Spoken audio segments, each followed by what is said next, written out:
తెలుగులో సామెత ఉంటుంది, పాడిందే పాటరా పాచిపండ్ల దాసరి అని. ఒకటే రాగము, ఒకటే పాట, ఒకటే మాట కాంగ్రెస్ ప్రభుత్వం వచ్చిన నాటి నుంచి నేటి వరకు. ముఖ్యమంత్రి రేవంత్ రెడ్డి నుంచి మొదలు పెడితే రాష్ట్రంలో ఉండే ప్రతి కాంగ్రెసు నాయకుడు ఒక ఎజెండా ప్రకారం గోబెల్స్ వారసుల్లాగా ఒకటే ప్రచారం, ఒకటే సొల్లు పురాణం. 15 నెలలుగా అరిగిపోయిన గ్రామ్ఫోన్ రికార్డ్ లాగా. ఏంటిది అది? ఒక ఆయన దివాలా తీసిన తెలంగాణ అంటాడు, ఇంకో ఆయన నాశనం అయిపోయిన తెలంగాణ అంటాడు. ఇక ముఖ్యమంత్రి అయితే ఇంతకంటే దివాలా కోరు ముఖ్యమంత్రి బహుశా భారతదేశంలో ఎవరు ఉండరు. నా రాష్ట్రం అనారోగ్యం పాలైపోయింది, నా రాష్ట్రానికి క్యాన్సర్ వచ్చింది, ఒక క్యాన్సర్ రోగిలా ఉన్నది అని దివాలా కోరు మాటలు మాట్లాడిన భావదారిద్రపు ముఖ్యమంత్రి బహుశా భారతదేశ చరిత్రలో ఎవరు లేరు, రేవంత్ రెడ్డి గారు తప్ప. కానీ ఇవాళ అదే రేవంత్ రెడ్డి గారి మూతి మీద తన్నినట్టు, అదే రేవంత్ రెడ్డి గారి చెంప చెల్లుమనేటట్టు, అదే రేవంత్ రెడ్డి సొల్లు పురాణం అంతా తప్పు అంటూ ఆయన సొంత క్యాబినెట్లోని సహచరుడు, ఈ రాష్ట్ర ఉప ముఖ్యమంత్రి బట్టి విక్రమార్క గారు, రాష్ట్ర ఆర్థిక శాఖ మంత్రి గారు ఫిబ్రవరి 17 నాడు ఒక సమగ్ర సవివరమైన నివేదికను వారు విడుదల చేసినారు. ఇది మా కవిత్వం కాదు, బీఆర్ఎస్ పార్టీ యొక్క సొంత నివేదిక కాదు, రాష్ట్ర ప్రభుత్వం సాధికారంగా విడుదల చేసిన నివేదిక. Telangana state statistical abstract atlas అని కూడా అంటారు దాన్ని. ఫిబ్రవరి 17 నాడు మరి కేసీఆర్ గారి జన్మదిన కానుక అనుకున్నారేమో కానీ వారు విడుదల చేసి ఇందులో ముఖ్యమంత్రి మూతి మీద తన్నేటట్టు కొన్ని వాస్తవాలు చెప్పినారు.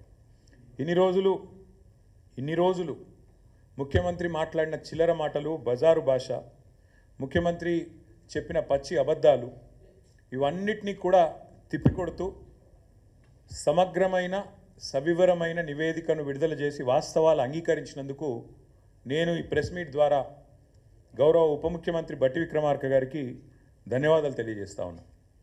ముఖ్యమంత్రి గారు కూడా నిన్న రంకెలు వేసినారు. ఎక్కడ పోతే అక్కడ రంకెలు వేయడం, అచ్చోసిన ఆంబోతులాగా నోరేసుకొని వాగడం ఆయనకు అలవాటు. ఆయన ముఖ్యమంత్రి అయినాక కూడా ఆయన పద్ధతి మారతలేదు. వారికి కూడా నేను విజ్ఞప్తి చేస్తా ఉన్నాను ముఖ్యమంత్రి గారికి, దయచేసి మీరు సొల్లు మాట్లాడే ముందు, నోరు తెరిచే ముందు మీ సహచరుడు, మీ మంత్రివర్గ సహచరుడు సెక్రటేరియట్లో ఆయన విడుదల చేసిన ఈ నివేదికను ఒకసారి చదవండి. పోనీ చదివే తీరిక, ఓపిక తమరికి లేకపోతే మీ పక్కన పెట్టుకున్న అడ్వైజర్లు ఉన్నారు కదా, 5గురో 6గురో, వాళ్ళతో చెప్పించుకోండి. కనీసం ఒక రిపోర్ట్ తెప్పించుకొని నేను ఏముందో చదువుకోండి. చదువుకోకుండా వాగితే మీతో పాటు రాష్ట్ర పరువు కూడా గంగలో కలుస్తున్నది. ముఖ్యమంత్రి గారికి నేను ఇంకొక విజ్ఞప్తి కూడా చేస్తా ఉన్నా. మీరు ఆ మధ్యలో ఒక మాట అన్నారు, లంకె బిందెలు ఉంటాయనుకొని వచ్చినా లంకె బిందెలు లేవని. లంకె బిందెలు ఉన్నాయి, ఎక్కడున్నాయో కూడా అడ్రస్ చెప్తా, రాసుకో, ఒక పెన్ను పేపర్ పట్టుకొని కూర్చో. ఈ స్టాటిస్టికల్ అబ్స్ట్రాక్ట్ అనేది ఏదైతుందో ప్రభుత్వం ఎంత దౌర్భాగ్య ప్రభుత్వం ఇదంటే, ఇది వాస్తవాలు చెప్పింది, వాస్తవాలను బయటపెట్టింది అని మేము చెప్పంగానే వెంటనే మరుక్షణమే దీన్ని తీసేసినారు, తొలగించినారు. ఎక్కడికి వెళ్ళి వెబ్సైట్లోకి వెళ్ళి వెంటనే డిలీట్ చేసినారు. ఎందుకంటే వాస్తవాలు బయటకు వచ్చినాయి, ఎందుకంటే చదవకుండా రిలీజ్ చేసినారు. చేసినాక అరే అందులో మొత్తం కేసీఆర్ను పొగుడుతున్నదా అని ఎవరో చెప్పినట్టున్నారు చదివిన వాళ్ళు, చెప్పగానే వెంటనే డిలీట్ చేసినారు. అందుకే నేను మా మీడియా మిత్రులను కూడా అడుగుతా ఉన్నా, నేను ఈ రిపోర్ట్ నివేదిక మీ అందరికి ఇస్తాను, మా సోషల్ మీడియాలో నేను కూడా పెడతాను. ఇది మా నివేదిక కాదు, ప్రభుత్వం. అందుకని మేము డౌన్లోడ్ చేసి పెట్టుకున్నాం, ఎందుకన్నా మంచిది, దౌర్భాగ్యులు తీసేస్తారని తెలుసు కాబట్టి పెట్టుకున్నాము, మీకు అందజేస్తాను. ఇందులో ఏముందో చెప్పే ప్రయత్నం నేను మీకు చేస్తాను.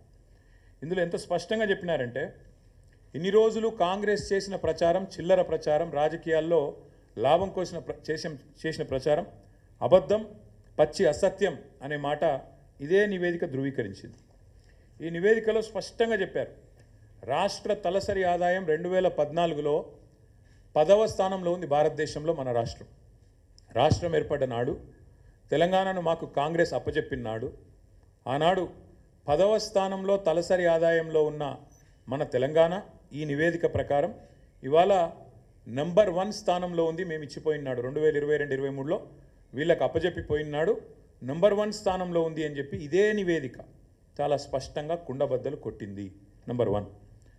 నంబర్ 2, ఇదే నివేదికలో ఇంకో మాట ఏం చెప్పారంటే, ఆనాడు 2014-15లో దేశ సగటు 86,000 ఉంటే తలసరి ఆదాయం, ఆనాడు మాకు అప్పచెప్పినాడు కాంగ్రెసు మన తలసరి ఆదాయం 1,24,000. కానీ ఈరోజు ఎంత పెరిగింది అనడానికి కూడా ఇదిగో ఇక్కడ ఇదే నివేదికలో కుండబద్దలు కొట్టారు. భారతదేశం మొత్తం సగటు తీసుకుంటే 84,000 నుంచి 1,84,000 86,000 నుంచి 1,84,000 పెరిగితే మనది దాదాపు 2 రెట్లు భారతదేశ సగటుతో పోలిస్తే 2 రెట్లు 3,56,000 ఉంది అని చెప్పి ఈ నివేదిక కుండబద్దలు కొట్టింది. అంటే రాష్ట్ర సంపద ఎట్లా పెరిగింది, కేసీఆర్ నాయకత్వంలో దశాబ్ద కాలంగా తెలంగాణ ఎట్లా పురోగమించింది, ఎట్లా దేశానికి ఆదర్శంగా మారింది అనేది ఇదే మాట. తెలంగాణ దివాలా తీసింది అని దివాలా కోరు మాటలు మాట్లాడిన సన్నాసుల నోర్లు మూపించే విధంగా ఈ నివేదిక వాస్తవాలను బయటపెట్టింది. ఇది మరొకటి, ఇదే తెలంగాణ స్టాటిస్టికల్ అబ్స్ట్రాక్ట్లో చాలా స్పష్టంగా రాష్ట్ర సంపద ఎట్లా పెరిగింది చెబుతూ తలసరి ఆదాయం మాత్రమే కాదు, జీడిపిలో భారతదేశానికి కాంట్రిబ్యూటర్గా అంటే దేశాన్ని సాదుతున్న రాష్ట్రాల్లో, దేశానికి బువ్వబెడుతున్న రాష్ట్రాల్లో తెలంగాణ ఎట్లా ఒక పురోగమనశీల రాష్ట్రంగా, ప్రగతిశీల రాష్ట్రంగా, ఒక మంచిగా దేశాన్ని ముందుకు నడుపుతూ మంచి ఆలోచనలతో కులం మతం పేరుతో పిచ్చి పంచాయతీలు పెట్టుకోకుండా అందరికీ మేలు చేస్తూ ఎట్లా సంపద సృష్టించింది కూడా ఇదే నివేదిక ఆవిష్కరించింది. 2013-14లో ఆనాడు భారతదేశంలో 4% జీడిపికి తెలంగాణ నుంచి దోహదపడుతుంటే ఇక్కడి రాష్ట్ర ఆర్థిక వ్యవస్థ కేసీఆర్ గారు పదవి విరమణ చేసే నాటికి అది పెరిగి 5.1% అయ్యింది అనే మాట కూడా ఇదే నివేదిక స్పష్టంగా చెప్పింది. అంటే జీడిపిలో భారతదేశంలో మొత్తం 100% ఉంటుంది. జీడిపి అంటే 100, ఆ 100లో 5.1% మన తెలంగాణ నుంచి వస్తుంది. కానీ ఇక్కడ ఇంపార్టెంట్ పాయింట్ ఏంటంటే తెలంగాణ జనాభా భారతదేశంలో 2.8, కానీ మనం ఈ దేశానికి అందజేస్తున్నది జీడిపిలో సంపద సృష్టిస్తున్నది 5.1.